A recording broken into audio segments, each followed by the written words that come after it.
solum masque bi mooy li ñu sàggane te loolee warul ndaxu masque booy seet gën ko bari mi ngi jar fukki dërëm wares na cee gën a mën a taxaw bàyyi li ko gi ñu defit ñu dellu ci gannaaw lu ñeel coppite yi ñu bëgg indi ci code électoral bi projet de loi boobee mi ngi tukkee ci ñaar fukki ponk ak juróom yoo xamante ne ji am nañu kuy déggoo ci biir commission politique bu dialogue national bi jébbal nañu ko njiit réew mi Macky Sall moom moo ci war a kon càmbar bu ko defee yëfee yegg ci assemblée nationale société civile bi gis-gis biñ ci am des na leen ko yeggee ci biir xibaar yi. ab toogaanu ñaxtu bopp élèves yi way laago yee jàngee ca centre Talibou lycée Talibou Dabo ñoom ñoo ko xëyee li ñuy ñaawlu mooy inspection d'académie beeg ni mu ci doxalee ci seen gis-gis lim ko bëgg a délocaliser la ñu ci àndul ndax lycée bu yees bañ leen yóbbu wàccoowul ak yi nga xam ne dañu koy soxla ngir seenu nekkin gën a ñoŋ. wàllu tàggat yaram ak lu ñu seetlu moo di jigéen ñi dem ci saal yi di yëngal seen yaram lu aju ci doxalin la boo xamante ni seen gis-gis baax na ci anam yu bari ngir mën a fàggu seen wàllu wér-gu-yaram fàttali ne kon ci dimanche ji ci la ñu amal li nga xamante ne ji moo di wàllu fitness dimanche kon amitié fitness yu dajale club yi nekk ci diwaanu Ndakaaru ñoo doon màggal xew-xew boobile des na ci dikk ci xibaaru timis yi li mooy li fi gën a fës ne xibaar ngeen taaxirlu ñu faram fàccee leen ko.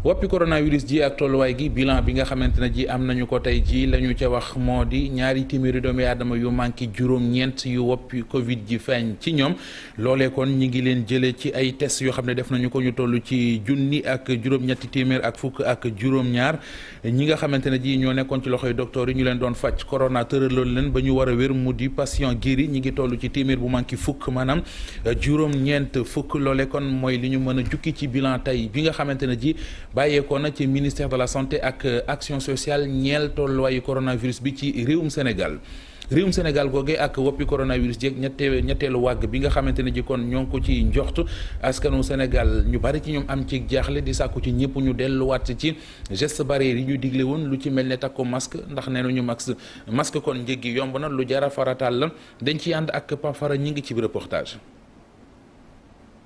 ñu taxaw ci seen buntu kër di waxtaan waaye kenn ci ñoom dong moom moo sol li di masque li nu mel la ñu nemmeeku fépp ci Sénégal jamono ji nga xam ne ñu ngi tiit ñetteelu vague bu coronavirus. troisième vague bi tiital na ma lool ci côté économie la ma wax gën a tiitale mais gis naa ne jamono bi nag Sénégalais yi fàtte nañ ne feebar baa ngi fi ba léegi. bàyyandikoo bi Sénégalais yi def ci corona bi daf ma xaw a tiital lool parce que yow bu fekkee domaine bi yow xamoo ci dara. léegi dëkk bi gars yi dañoo mel ne dañoo jàpp ne corona bi dafa jeex te corona bi jeexagul. Non tiital na ñëpp nag moom tiital na ma man trop. peut-être que manque de conscience la manque gëm la manque dal lan la je sais pas mais c'est une forme d'indiscipline qui est notoire dans le pays. ñu ngi koy fayee mais li ñu fayee dara wóoru ci. naam sax njëgu masque bi dafa gën a yomb ñëpp mun koo am boole ceeg variant delta bi ñuy wax ñu bëri ci ñoom am tiitaange. masque bi dafa gën a yomb sax. masque bi dafa gën a yomb mais moment bi nag la ñu gën a bàyyindiku. waaw masque léegi dafa yomb paquet bi léegi 1000 francs lay jar. benn fukki dërëm te boo ñaanee sax ñu may la. am na yoo xamante ne masque nag moom ku nekk rek war nga koo takk. ak fooy mënti dem tamit mais takkal daal moo gën a wóor. ngir éviter lu nu mel faaw ñu respecter ndigtalu kër docteur yi. respecter mesures yi dem vacciner li may conseiller mooy ñu respecter xam ne troisième vague bu yegsee. dina mel ni gën a métti nag sincèrement. moom la autorité wax nañ ko jéem a def. ñi mënul vacciner wu sax nañ jéem a porter masque yi jël gel yi respecter distance yi et tout ça moom moo fi ëpp solo quoi. ci ñaari fan rek Sénégal ñeenti nit ñàkk ci seen bakkan lépp ñetti téeméer am lii di coronavirus bu ñu jëlul ay matuwaay mbir mi dina fi gën a doy waar bu ñu gisee sénégalais yi ni ñu bay la ndikoo. woppi coronavirus jooju li mu jur ci lorange ci wàllu tourisme lu ni mel tax na kon kuréel gi nga xamante ne ji moo di fédération organisation patronale de l'hôtellerie et du tourisme fas yéene kon taxaw ba troisième vague bu fi dee am ñoom duñ ci dund jafe-jafe yi ñu dundoon ci première ak deuxième vague bi ci naka ñi ngi ko doon waxtaane ci forum régional boo xamante ne ji doon nañ ko amal tey jili ñoond ci ay leeral ak Maymouna Ndiaye. délégation bi ñëpp ñi ci bokk ñi ngi fare ci réew yi nga xam ni ñoo bokk ci UEMOA li ñu bëgg mooy ñu bokk fi mu toll nii benn gis-gis ci seen secteur bii nga xam ni fi mu toll nii coronavirus bi sonal na ko bu baax liñ daan am ñu ne dafa wàññeeku ba jéggi dayoo ba tax na ñu na ci pexe yu bees. Ça a été quelque chose vraiment d'endémique à notre niveau et. boo xoolee démb ak tey rek ci misaal kaay ñi ngi gën di yokk mbas mi dafa tiital réew mi ñun suñu secteur bi xam nañ ci dara li ñuy yàqule ci mbas mi jéggi na dayoo mënuñu xam sax nan la toll looloo tax nag fi mu toll nii ñu gën a yaatal gis-gis bu bees lañ ñëwee réew yi nga xam ni ñoo fi teewal UEMOA ñu toog fii ci taabal ji indi leneen lu bees loo xam ni mooy suqali suñu secteur. suñu njiit yi nag boo leen xoolee ñoom dañoo bëgg rek ñu yam gis-gis ci tourisme ni muy doxee dañ leen di fekkee ci seen gis-gis boobu looloo tax ñu teew fi tey bëgg nañu yaatal nag te dogg nañu ngir foofu ñu jëm fa. surtout de moyens sur le plan touristique. ci biir pexe yooyu ñu ne bëgg nañ cee ànd ak njàppale wu nguur yi tëralin boobu ñu duppee ko tourisme intra-africain. lu ñu bëgg daal moo di daanaka daal. boole suñu ay gis-gis boole suñu ay mën-mën pour mun a yokk koom-koom bi suñu biir ay réew parce que balaa ngay dem wuti jàmbur ñun Afrique suñu bopp nar nañ si raat suñu bopp lu baax ci ñun ñu def ko léegi ñu dem ba France wala dëkk yi nga xam ne yu sore di ko visiter ñun si biir Afrique fii suñu biir dëkk yi rek am na li nga xam ne ku ci nekk am na li nga xam ne am na sa dëkk te amul ci dëkku jàmbur sa dëkku morom. ku ci nekk itam sa morom am na li nga xam ne amoo ko sa dëkk donc nañ commencé ñun biir Afrique gëm suñu bopp dem di visiter dégg nga si yeneen pays africains yi loolu dina yokk koom-koom bi ci biir réew mi. ba tey troisième vague bi nga xam ne ñu ngi koy wax ñoom kuréel yi nga xam ne ñooy yëngu ci secteur hôtellerie ak tourisme nee nañu fileeki fan dinañu gisewaat ca Bissau bu ko defee ñu gën a yaatal seen i gis-gis suqali seen secteur bi le. Maymouna Ndiaye des ba léegi ci wàllu wér-gu-yaram ak yëglu gi nga xamante ne ji ñi ci association des greffes rénaux fii ci Sénégal yëkkati nañ ko seen kàddu di yëglu médicaments yi ñuy jëfandikoo la ñu njëg gi seer na ba jéggi dayoo te it gis nañ ne yëfi daal dañ leen ci seetaan maanaam ak dimbalante ga ca war amu ca bëgg nañu it kenn ku nekk coo xam ne wopp ji dalagu la ngay fàggandiku bu baax a baax ndax wopp la joj dëkkaale ko lu jafe la Cheikh Diop ci leeral. jafe-jafe ñuy am ci wàllu paj mi lii itam bokk na ci li nga xam ne rek moom moo waral ñu daal di taxawal ab kuréel. man mi di wax ak yéen bu fekkee ne dama jël sama garab yi normal je dépense 340 200 et quelques par mois. métti na méttiwaay boo xam ni garab yi wax dëgg yàlla képp ku ñuy déglu rek ku ñu te man ñu jàppale rek wax dëgg ñu nit ñaa pour ñu jàppale ñu ci. amu mel ni itam ngir rek nga daal di gis koo xamante ni ab donneur de rein la lu métti la. bii soo mayee nag. sa benn rein yow dara du la si fekk. man donneur laa ci dama maye sama rein sama sœur moo feebaroon ma may ko mais lu extraordinaire lu quoi.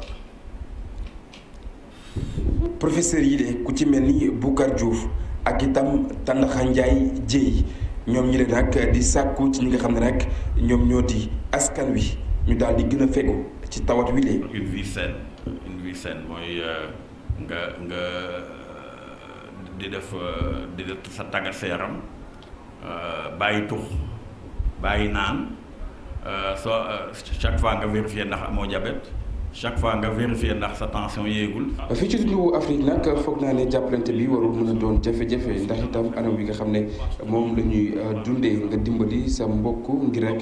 mu daal di sauver bakkanam ñi lay am jafe-jafe ci wàllu rein ñoom ñoo mànkoo doon wenn say joxante loxo taxawal ab association li ñu bëgg moom moo di ñu daal di leen di dégg ci jafe-jafe yi nga xam ne ñu ngi koy dund bu ko defee saafara daal di am. joyandi yi ñuy séntu ci code électoral bi projet de loi boobee tukkee ci ñaar fukki ponk ak juróom yoo xamante ne ji kon waxtaane nañu ko ci ndaje mi commission politique bu dialogue national bi doon amal nuppi nañ ca jébbal ko njiit réew mi Macky Sall la ca des mook assemblée nationale ñoo ko war a doxal ci yooyu la wàll ci yooyu la jamono it société civile gi yëkkati seen kàddu di sàkku njiit réew mi Macky Sall ñu bañ a siiwal la nekk kon ci yooyu la conclusion ngir ay wax ak coow ak ñàkk déggoo di ca tukkee ci seen gis-gis am na juróomi ponk yoo xamante ne dal ak déggoo amu ci ñi ci nguur geeg ñi ci kujje politique gi loolee na ci njiit réew Macky Sall wax maanaam doon ci arbitre yeneen i leeral Alassane Ba Ababacar Camara. lu ëpp juróom benn fukki ci ay article daanaka danañu am ay coppite ci code électoral bi méngoo nag ak code de conduite bi nga xamante ni tëraloon nañ ko pour commission politique bu dialogue national li ni mel doon ab liggéey bi nga xamante ni jot nañ cee déggoo ñoom ñi nga xamante ni ñoom ñoo bokkoon liggéey bi depuis mai 2019. bëri na liñ ci laal parce que vraiment boo xoolee même li ñuy fale maire yi ak président conseil départemental léegi nekkatul liste la ñuy fal dem conseil municipal fal kenn ci ñoom mais ki nga xam ne mooy jiite liste bi kooku moom bu listam ëppalee ay baat kooku la ñuy fal maire wala président conseil départemental. pour firndeel ne bëri na yu ñu laal yi nga xam ne gëm nañu ne lu mën a avancer démocratie Sénégal la. dañuy rafetlu loolu di ci féliciter acteurs politiques yëpp muy nguur gi muy opposition bi. ay défi di xaar ki nga xamante ni moom mooy njiit réew mi. déggoo yi nga xam ne jóge na ci dialogue bi ñu bañ ci indi ay coppite bu demee ca conseil des ministres wala mu dem ca assemblée nationale ndaxte loolu la président de la République jëloon engagement tey warul bu demee assemblée nationale soit disant que assemblée nationale député yi dañoo libre ñu def ci ay amendement yi soppi li nga xamante ne moo jóge ci dialogue politique loolu mooy premier défi bi. beneen défi bi nga xamante ni war na ko relever moom njiit réew mi jëm na ci poñ yi nga xamante ni déggoo amu ci. nan la ci war a jëfee. àtte boobu mu nekk àtte tëdd ndeyu seex maanaam mu nekk àtte njiitu réew ba ñu nekk àtte njiitu parti. jëfin woowu dana tax ba ñu mën a éviter lépp li nga xamante ni contestation la bàyyi ko ci élection yi. contestation yi bañ a bëri te élection bu amul buy am contestation mooy indi fitna. li yëkkati woon dialogue politique bi nag moo doon loolu ay nit ñi nga xam ne ñoo ko seq. gëm naa ne liggéey bi rafet na maintenant li ci des mooy ñu mën a dem élection mu bañ a am benn coow. ci poñ yi nga xamante ni déggoo amu ci ñi toll ci juróom mën nañ cee lim bulletin unique coppite yu ñu nar a andi ci article L31 ak L32 wala sax ñan ñoo war a organiser élection yi ginnaaw adoption projet de modification code électoral bi ci conseil des ministres assemblée nationale dana woote ci procédure d'urgence ngir examiner projet bi. élèves yi amee laago di jàngee ci lycée Talibou Dabo ñi ngi ñaawlu bu baax a baax doxalin wi ñu ne moom la inspection d'académie doxalee ci wéyle wàll ndax yéene ji mu am ci ne dafa bëgg a tuxal boobile lycée ci seen gis-gis fañ leen jëmee wàccoowul ak ñoom yi ñuy soxla ngir seenu nekkin mën a ñoŋ mën a baax Fatima Diouf moo jiite amical gi jaboote élèves yu lycée Talibou Dabo ñu déglu ko ak Mamadou Fall. mooy fii ñun taxaw nii tey suñu lycée la woon ñun élèves handicapés du lycée Talibou Dabo mais ça fait ay quelques mois nii def na ay quelques peut-être 3-4 mois bi ñu waa IA mooy inspection académique tabaxee beneen lycée bu bees fii ci ginnaaw léegi dañoo tuxal lycée Talibou Dabo yóbbu ko ci lycée bu bees bi te laaj ñu suñu ndigal laaj ñu autorisation kenn dañoo xëy rek tuxu fa laaj suñu xalaat parce que école bi suñu école la structure yi nekk fii nii maanaam liñ fi tabax ci ñun pour ñu mën si dund fee ñu tabax bees amuñu ko fa amuñu fu ñu jaar suñuy chaise roulante amuñu ko fu ñu jaar suñuy béeki day dugg ci suuf si amuñu ay rampe bi gën a yomb sax pour chaise roulante ni mën a yéeg sax amu fa te école bi ay étage la. fitna yi ni mi ko ci biir l'école yi bi ci mujj di fële ca Parcelles Assainies élève bu rey moroomam ci ni ñu ko waxee yoon nekk ci di lijjanti ministère éducation nationale àdduna ñu jëmee ci seeni kaddu yi ki yore communication bi ci biir boobu le ministère lépp loo xamante ne ji war na ca ci wàllu yoon ngir ñu lijjanti ko ba xam ki def loolee danañu ko doxal ay kaddu la yoo xamante ne ji mi ngi ko yëkkati tey ji moo ne woon ganu émission bii di info matin ci télévision Futur Média Fatou Kiné Dem Ababacar Camara. fitna gaa ngi lëmbee daara yu Sénégal gannaaw faatuk Cheikh Bamba Ndiaye di ndongo loole nekkoon ca classe bu première ca lycée Parcelles Assainies unité 13 lycée boobu ñu duppee woon Ginda Thiam moom moomee ci fàttali ñu ngi ko faatoon rek ci ab match de football bu doxoon ci diggante ay classe gannaaw bi mbooleem acteurs yi yëngu ci wàllum njàng mi nekk ci jaaxle. waaw d'abord ñu ngi koy naqarlu di jaale njabootu xale bi nga xam ni dañoo génn àdduna ñun 4 millions élèves lañu. ak 97 000 enseignants xam nga ni njaboot toll noonu mënul ñàkk ay la yéen mënul ñàkk nag de temps en temps mu am ay problème waaye lu mu ci mën a doon ministère bi du nangu ay élèves du jug di dal ci ay jàngalekat loolu moom kenn mënu ko nangu d'ailleurs moo tax def nañ conseil discipline à chaque fois élève dal ci kaw jàngalekat wala am conduite boo xamante ne bi du naka sulul noonu la su boobaa conseil de discipline bi nekk ci école ba dina jël ay sanctions. ci wàlluk yoon nag ñett ña nga ca garde à vue muy ñoo xamante ne nii ñoo doon jàngandoo ñu ne ay daan nag dana am jëruñ ji dénk wàllu njàng mi ak njàngale mi la muy xaar rek mooy enquête bi noppi. suñu ay élèves suñu demee ba kenn jën ci àdduna ci po mu ñu doon po loolu mënul ñàkk ay daan maintenant ñun li ñuy wax sanction administrative moom la ñu mën a jël sanction administrative ni comme conformément à nos textes mais bu dee. ci activité yi ñuy amal bu weesoo école bi ndax bàyyi ci xel dina tax rek ñu moytu jéey yu mel nii. boo amee sa l'école war nga sax dimanche bi wala samedi bi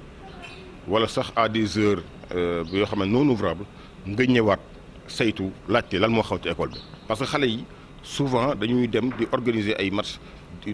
ci hors des cours te ñoom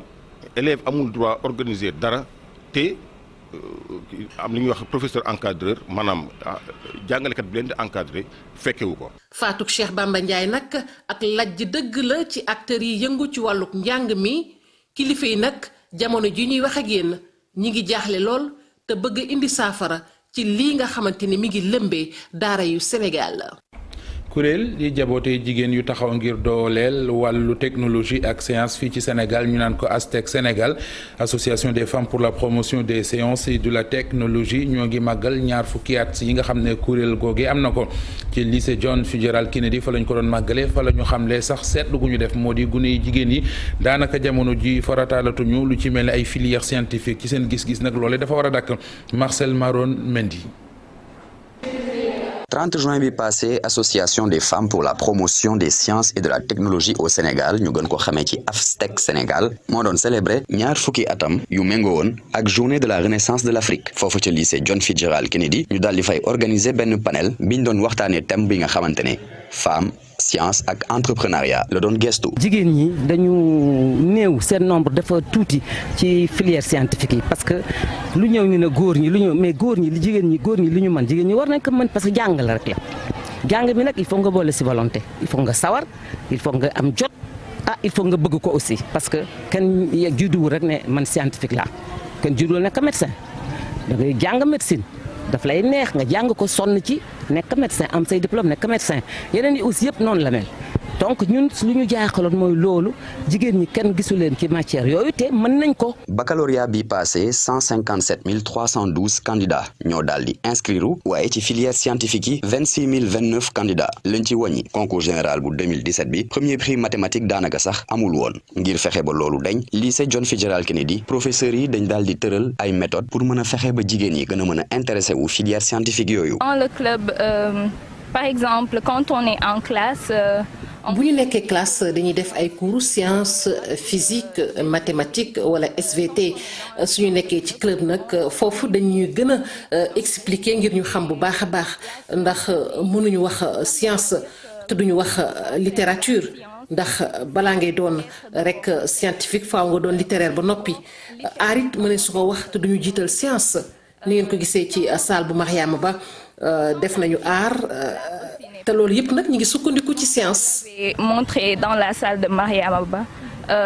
on a fait de l'art grâce à la science. ba léegi ci année 2017 bu ñu sukkandikoo ci ay études yu ay experts def jigéen ñi daan fréquenter séries scientifiques yi dañ doon représenter 30% ci supérieur bi yegguñ sax ci 30% yi te bu ñu xoolee chercheurs yi ciy jógee 25% la ñuy représenter.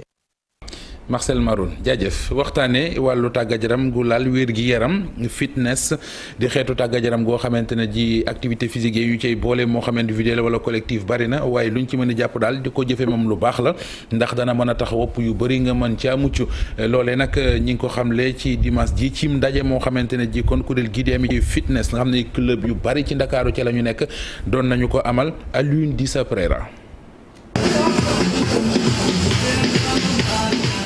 am njëriñ lool ngir ni muy defaree xol bi ak yaram bi fitness bi di dajale ay sport yu bëri te ku nekk mën koo def loolu lañ doon fësal ci Dakar ci week-end bi. dafa am ISEP cardio am ISEP coré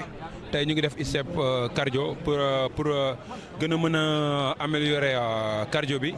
nit ñi am tàngaayu yaram. lii mooy fitness day tax nga mën a dégraisser sa yaram xam sa mën a attan sa bopp quoi waaw benn graisse bi ngay am sa yaram feebar yu bëri na affaire yi da lay permettre nga gën a mën a am sa santé mën a gëm li sa bopp daal. jug góorgóorlu amatul complexe amatul dara ñu jug defar seen yaram parce que sport nekkul day defar sa yaram kese mais lim lay jàppale ci maanaam ci stress bi moo ëpp foofu lim lay defal donc voilà. jigéen moom déjà charge yi nekk ci mbaggam rek day tax il faut que muy def sport dina ko aider ci lu bare du stressé dina tax mu changer air xam yeneen kanam te sport xam nga day boole rek bu ma ko féewale. fitness nekk lu soxal lool ñi nga xam ne ñoom ñoo ŋànk wér-gu-yaram bi ba tax ñu fas yéene liggéey ak ñoom. parce que sport day tax nit ki nekk en bonne santé sport aussi day tax nit ki di am forme chaque jour mais surtout am na feebar yoo xamee ni sport moo koy éviter parce que feebar yooyu bu la xasee ba dal mënatoo ko faj li nga mën a def rek mooy def prévention ci feebar yooyu te sport mooy meilleure méthode préventive ci wàllu feebar yooyu mu di wàllu diabète wàllu maladie cardiovasculaire donc tey jii bu ñu gisee ay jeunes ay mag di adonné wu sport dañ koy rafetlu gëm ni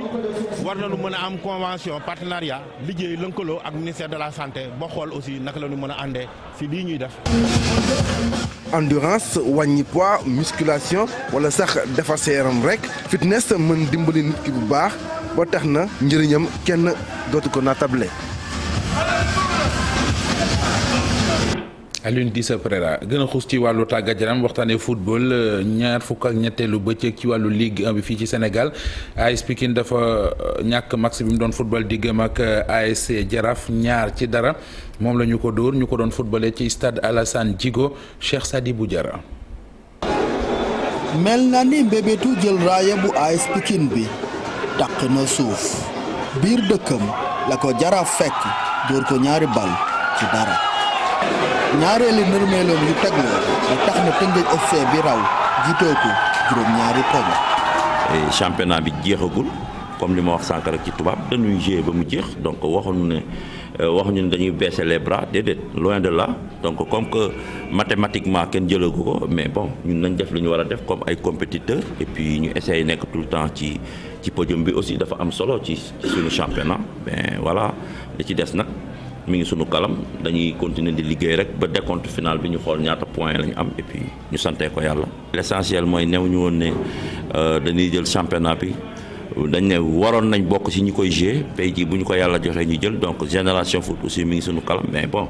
on va se battre ba mu jeex rek liggéey ba mu jeex rek être. équipe bu Médina bi moom mu ngi tegle 3 ndam di firndeel liggéeyu yenn individualité yi. équipe bu balancé bal ci kaw défense il faut nga am gardien bu baax ci air yi Cheikh Ndoye match yi passé nii dafa def match yu baax ba tey jii gis nañ bal bu équipe bi adverse bi balancé ci kaw Cheikh daf koy ñëw jël rax ci dolli comme ni ma ko waxoon ci nasaraan am nañ ay joueurs yoo xam bu kenn génnee rek keneen ñëw def leneen te gis nañ ci match yi mujj yi bu li nekkoon joueur boo xamante ni dafa gaañoon pendant 4 mois mu ñëw am beneen apport boo xamante ni mi ngi koy amal ci équipe bi peut-être tey lu ñuy métti ci match bi mooy carton rouge bi nga xamante ni moom la kii di Ousseynou Touré am parce que à l'absence de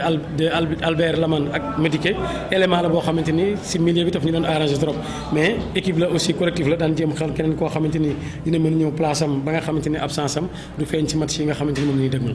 ASC Jaraaf bi am benn jongante bi mu desee mu ngi nekk ci juróomeeli place bi ci classement bi ginnaaw 23eeli bés bu Ligue 1 bi AS Pikine moom wàcc ci 3eeli place bi. foofee mbokk yi fa la ñu yem ak yéen ci xibaaru timis yi ci télévision Futur Média amoon mbégte mu yaatu àndoon ci ak yéen 20h xibaar yi ci tubaab ak Chérif Cheikh Ahmed Tidiane Diop jaa ngeen jëf mbokk yi yàlla ñu yàlla dolli jàmm ñu fanaan jàmm.